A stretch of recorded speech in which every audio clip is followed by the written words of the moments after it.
We need to build networks, we need to have relationships to get in the door. In overseas markets, you need to be able to relate to people on a personal level, so the importance of networks has been very, very important to us. Work with NZTE, New Zealand Trade and Enterprise, to really work with their gifted people and talented people to tap into their programs in North America. A wonderful network of mentors and coaches and advisors that can support our companies to be doing great things. To assess their intellectual property right at the beginning, at the very start, to understand what it is they actually have and what the potential of that IP could be, because ultimately all businesses are founded on ideas and intellectual property. Getting the product right and the product specifications is the really, really important thing.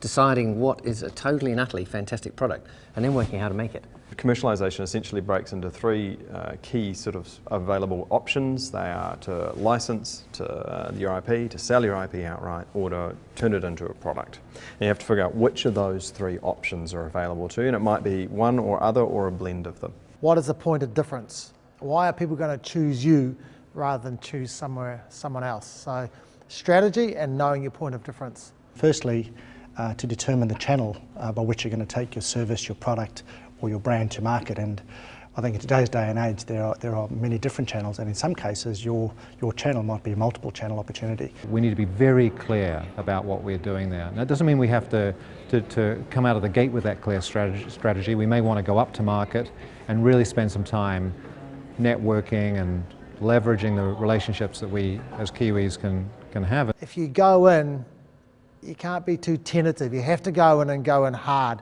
You have to commit and put the resources in you need to be successful.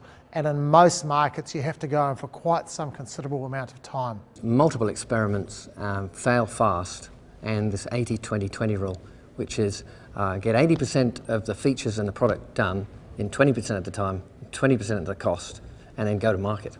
If you go into a particular market, don't just rely on your partner. You need to have an understanding of that market. So I can't emphasise enough the knowledge you need to build on in that market. So take the time, visit, understand the market, because the time it's going to really become beneficial to you is when that partner hits a bit of a speed bump, and that might need your support and help, and you're in an appropriate position where you can communicate and engage with them to come up with a solution. That's when that's going to be really beneficial. So don't do a deal and walk away, in other words.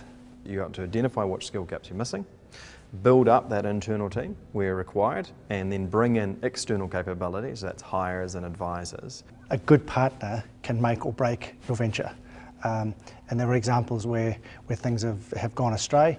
So I guess my tip would be to spend as much time as you can to understand the skills and the values and the requirements you might have of a particular partner, because ultimately they're going to be representing your brand. Back yourself, that it's easy to be intimidated by the fact we are a small company in a small country, but actually what we offer is world leading. Getting on and doing it, executing. I think a lot of people spend far too much time planning and not doing, and often it's an excuse for not really getting on with it.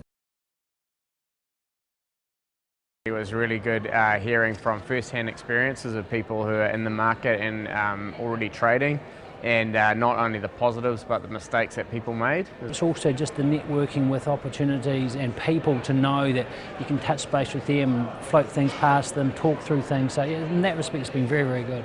Two words that came out were passion and intensity. Yep. And those are two things that I think we've got to follow to make our business successful. We're able to take some of the experiences we've got today and actually, put them into our business practices tomorrow, which has been great.